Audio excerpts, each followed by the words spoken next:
간식 싸 먹어라. 그러니까 여러분 주일날 오실 때 센스 있게 1,000원짜리를 좀 많이 챙겨 오세요. 그냥 하나님 앞에 드리는 것만 챙겨 오지 마시고 좀 많이 좀 챙겨 오셔가지고 아이고 예쁘다 한 잔 가져라. 여러분 그래야지 학생들이 교회 올 맛이 나지. 안 그렇겠습니까? 여러분들.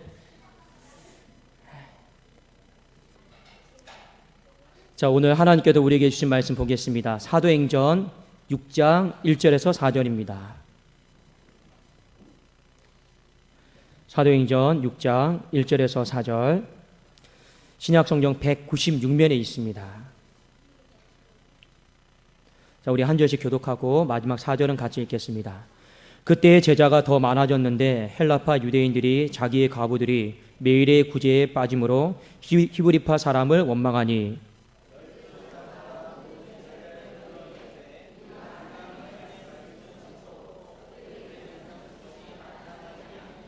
형제들아 너희 가운데서 성령과 지혜가 충만하여 칭찬받는 사람 7을 택하라. 우리가 이 일을 그들에게 맡기고 우리는 오로지 기도하는 일과 말씀 사역에 힘쓰리라 하니. 아멘. 오늘 힘쓰리라 굳게 계속한다 이 말씀을 가지고 함께 우리 은혜를 나누고자 합니다. 초대교회가 하나님의 은혜로 말미암아 굉장히 부흥을 했습니다. 여러분 부흥하는 교회도 문제가 있어요. 오늘 사도행전 6장에 보니까 문제가 터졌어요. 어떤 문제가 생겼느냐? 그 교회 안에 구성원이 두 파가 있었거든요. 하나는 히브리 유대인들, 하나는 헬라 유대인들.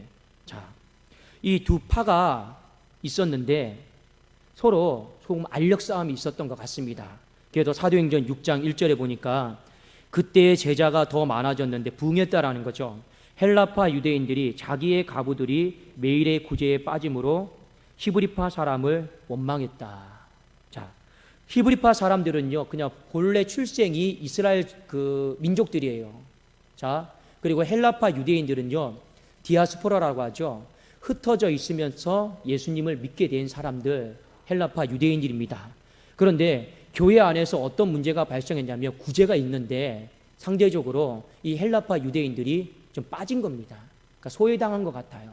그러니까 이 헬라파 유대인들이 입이 삐쭉 나와가지고 원망하고 불평하는 일들이 생기게 되었습니다. 이 원성들이 높아가니까 교회가 시끌벅적해진 거죠. 시끌벅적해졌는데 이 문제들을 사도들이 어떻게 해결했는가 그걸 우리가 한번 보실 필요가 있습니다. 자, 사도행전 6장 2절에서 3절인데 오늘 핵심되는 말씀입니다. 자, 6장 2절에서 3절입니다. 시작. 12사도가 모든 제자를 불러 이르되 우리가 하나님의 말씀을 제쳐놓고 접대를 일삼는 것이 마땅하지 아니하니 형제들아 너희 가운데서 성령과 지혜가 충만하여 칭찬받는 사람 7을 택하라. 우리가 이 일을 그들에게 맡기고. 12명의 사도가 이 문제를 어떻게 수습해 나가는가를 여러분 보실 필요가 있습니다.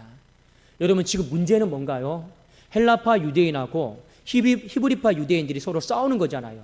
뭐 때문에 싸웁니까? 구제의 문제 때문에.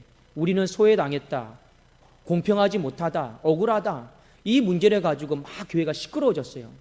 그런데 이 12명의 사도와 제자들이 이 문제를 지혜롭게 해결해 나갑니다. 잘못된 것은 그게 잘못된 게 아니다. 헬라파 유대인들이 빠진 게 잘못된 것도 아니고 이 구제의 문제가 공평하지 못한 것이 잘못된 게 아니다. 말씀해 보니까 뭐가 그러면 잘못된 겁니까? 이 문제 때문에 우리가 하나님의 말씀을 제쳐놓은 거, 그게 더 큰 잘못이다. 그걸요 오늘 일깨워주고 있는 것입니다. 오늘 12명의 사도가 문제를 해결해 나가요. 그 구제 문제 때문에 서운하지 그 이러한 거 아니에요. 그것 때문에 좀 속상했지 이런 것도 없었습니다. 왜 그 문제 때문에 교회의 존재 목적인 하나님의 말씀, 영혼 구원하는 거 이거 제쳐놨냐라는 거예요.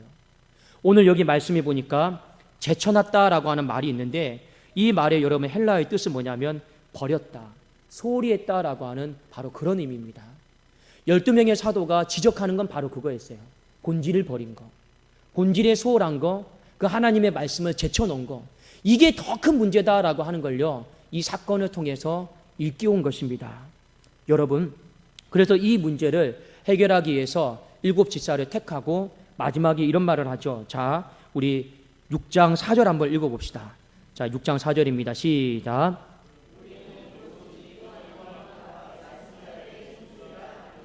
자, 여기 말씀에 보면 힘쓴다라는 말이 어떤 말이냐? 제가 오늘 설교 제목에도 적었죠. 굳게 계속하겠다. 이게 바로 힘쓴다라는 말입니다. 그러니까 앞전에 해오던 게 있잖아요. 그걸요 계속 굳게 계속하겠다라는 것이 바로 힘쓴다라고 하는 그런 의미들입니다. 본질이 무엇인가? 우리가 놓치지 말아야 될 것이 무엇인가? 오늘 우리에게 가르쳐주고 있는 말씀입니다. 여러분, 교회가 부흥이 되면요 반드시 시끄러워져요. 왜 시끄러워지느냐? 새로운 사람들이 많이 들어오거든요. 새로운 사람들은 기존의 어떤 문화, 제도, 관습 잘 몰라요. 그러니까 오면요 이것도 하고 싶고 또 이건 왜 이렇게 하는지 궁금하기도 하고 모르니까.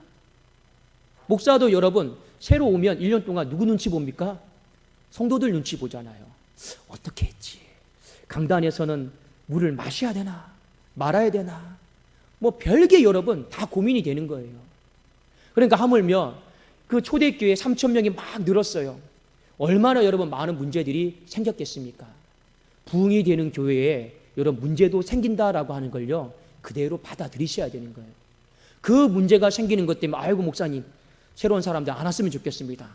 우리 교회 부흥 안 됐으면 좋겠습니다. 그것은 잘못된 것이다. 그걸 우리에게 말씀해 주는 겁니다. 부흥되면요 구역원들 안에 또 문제가 생겨요. 부흥되면 전도에도 문제가 생기고 부흥되면요 어떤 기관에도 반드시 문제가 생깁니다. 이게 여러분 잘못된 것이냐? 잘못된 것이 아니다라고 하는 것입니다. 그러면 진짜 잘못된 것은 무엇이냐? 그 문제 때문에 그 문제에 집착하여서 정작 말씀과 기도를 통한 영혼 구원의 사명 이것을 소리하고 제쳐두고 우리가 도외시하는 것 이것이 더 큰 문제다라고 하는 걸요 성경이 우리에게 가르쳐주고 있는 것입니다. 그래서 오늘 우리가 이 말씀을 통해 생각해야 될 것이 바로 그겁니다. 여러분 교회도요 문제가 많아요. 이 한국 땅에 문제 없는 교회 있으면 다 나와보라고 해요. 다 있어요. 사랑의 교회 문제 없을 것 같습니까? 어마어마하게 많아요. 선한 목자 교회 문제 없을 것 같습니까? 분당 우리 교회 문제 없을 것 같습니까? 또 유명한 교회 다 나와보라고 해요. 다 문제 있어요. 그냥 겉으로 여러분 홈페이지 잘 꾸며놓고 그냥 하니까 문제 없는 것처럼 보이죠. 거기 안에 다 들어가 보세요. 문제의 투성입니다. 근데 여러분 하물며 초대교회도 성령이 얼마나 강권적으로 역사했습니까? 성령이요 불처럼 여름 바람처럼 역사했던 이 초대교회도 문제가 있었다라고 하는 겁니다. 그러니까 교회 안에 문제가 발생하는 것에 대해서 이상하게 생각할 필요가 없어요. 그거는요 일어날 수 있는 일 중에 하나다라고 하는 걸 우리가 그냥 받아들여야 됩니다. 더 큰 진짜 교회의 문제가 뭐라고요? 목사가 말씀에 집중 안 하는 거예요. 중직자들이요 말씀과 여러분 기도에 집중 안 하는 거예요. 여러분 재직들이요 영혼 구원의 사명을요 도외시하고 잊어버리는 거예요. 그게 진짜 큰 문제라는 거예요. 그게 가장 큰 문제라는 겁니다. 다른 게 문제가 아니에요. 이걸 여러분 놓쳐버리고 도외시하는 게 문제지 다른 건 다 지나가는 것들이에요. 오늘 말씀을 통해 우리에게 바로 그것을 일깨워주고 있는 겁니다. 자, 우리는 오로지 기도하는 일과 말씀 전하는 일에 우리는 전무하겠습니다. 힘쓰겠습니다. 굳게 계속하겠습니다. 했을 때 어떤 일이 여러분 벌어지느냐? 자, 사도행전 6장 7절입니다. 자, 같이 한번 읽어볼까요? 사도행전 6장 7절입니다. 시작. 하나님의 말씀이 점점 왕성하여 예루살렘에 있는 제자의 수가 더 심히 많아지고 허다한 제사장의 무리도 이 도에 복종하니라. 부흥이 됐어요. 중간에 잠깐 부흥이 끊어졌어요. 언제 끊어졌습니까? 엉뚱한 거에 집중할 때, 문제에 매몰되어서 문제에 헤어나오지 못할 때 부흥이 끊어지는 거예요. 그리고 언제 다시 하나님이 또 다시 왕성하게 해서 부흥하게 하셨습니까? 우리가 하나님 말씀과 기도 이것을 통해서 영혼 구원하겠습니다. 하나님 나라 세우겠습니다라고 다시 마음을 모두고 회개하고 결단했을 때 하나님 또다시 부흥을 주신 것입니다. 사랑하는 여러분, 저와 이렇게 여러분이 함께 목회하고 우리가 교회를 이렇게 오면서 저는 은퇴하는 날까지 여러분들에게 한 가지만 분명하게 말씀드릴 겁니다. 우리 진짜 문제를 만들면 안 돼요. 진짜 문제가 뭡니까? 영혼 구원이에요. 진짜 문제는 하나님 말씀과 기도를요 제쳐놓는 거예요. 이게 하나님 보시기에 교회의 가장 큰 문제예요. 다른 건 사람들이 사는 세상이기 때문에 이런 문제도 발생할 수 있고 저런 문제도 발생할 수 있어요. 그걸 가지고 교회가 시끄럽니 어쩌니 할 필요도 없어요. 초대교회도 여러분 부흥하고 성령이 임하는 교회도 문제 터졌는데 하물며 오늘날 여러분 이 교회도 문제 안 터지겠습니까? 그건 아무것도 아니에요. 우리가 잊지 말아야 될 건 바로 말씀과 기도를 통해서 하나님 나라를 세우겠다, 복음을 전하겠다, 영혼을 구원하겠다라고 하는 이 마음을 우리 모든 성도님들 잊어버리지 않기를 주의 이름으로 축원합니다. 교회의 생명력은요, 이 마음을 가질 때 교회가요 활력 있고 생명력이 다시 살아나는 거예요. 아무리 좋은 프로그램을 많이 한다고 해도 그건 그때 그 순간뿐이에요. 생명력이 살아나지 않습니다. 교회는 인간의 생명력을 만드는 게 아니잖아요. 하나님의 생명력을 만드는 것인데 하나님이 언제 생명력을 주시느냐? 바로 우리가 말씀과 기도를 통해서 하나님 나라를 세우겠습니다라고 결심하고 결단할 때 하나님이 교회의 생명력을 계속적으로 부어주실 줄로 믿습니다. 오늘 우리 유치부, 또 유초등부, 중고등부, 우리 청년들, 또 우리 성경학교와 수련회를 또 어느 정도 이렇게 다 마쳤습니다. 우리 주일학교에도 제가 부탁을 드리고 싶은 말씀이 있어요. 우리 특별히 유초등부 학생들, 네, 한번 해볼까요? 그 정도로 하면 노인 같잖아. 유초등부 학생들, 네. 자, 우리 이제 신학기가 시작이 돼요. 신학기가 시작이 되면 반이 바뀌죠. 누구랑 친구하지?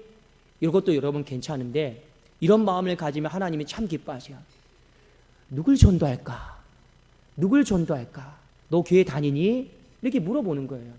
나 교회 다니지 않아. 그럼 우리 어떻게 해야 될까요? 우리 한번 정말 좋은 교회가 있는데 독산동교회 한번 와서 그냥 올래? 이렇게 한번 하는 거예요.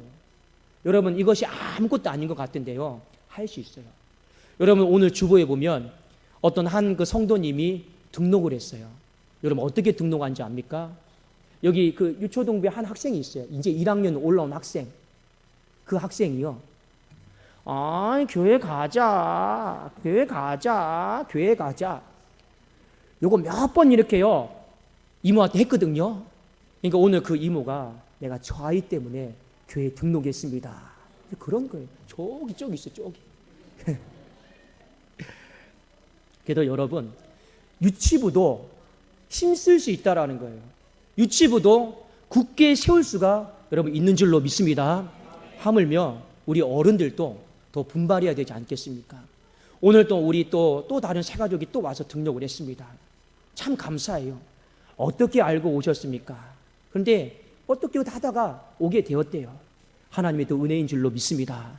어떻게든지 우리 독산동교회가 문제에 여러분 집착하지 마시고 여러분 교회의 생명력은요 말씀과 기도에 집중하면서 그걸 통해서 내가 하나님 나라를 세워가겠다, 이 한 가지 마음만 목회자가 정신 똑바로 차리고 우리 성도님들이, 재직들이, 중직들이, 교사들이 정신 똑바로 차리잖아요. 그러면 교회의 생명력은 끊어지지 않고 하나님이 날마다 부흥케 하여 주시는 은혜가 있을 줄로 믿습니다. 기도하겠습니다. 살아계신 하나님 아버지 감사합니다. 말씀과 기도를 통해 하나님 나라를 세우는 일에 힘쓰게 하여 주시고 굳게 계속하게 하여 주시옵소서. 우리의 삶에 일어나는 수많은 문제들 앞에 아버지와 많은 시간들을 보내지 않게 하시고 하나님 진짜 문제는 말씀과 기도를 놓친 것이요 이걸 통해서 하나님 나라를 잃어버린 것이 가장 큰 문제이라는 것을 기억하고 하나님 본질에 집중하는 우리 독산동 교회, 부흥하는 우리 교회 되게 하여 주시옵소서. 예수 그리스도의 이름으로 기도드리옵나이다. 아멘.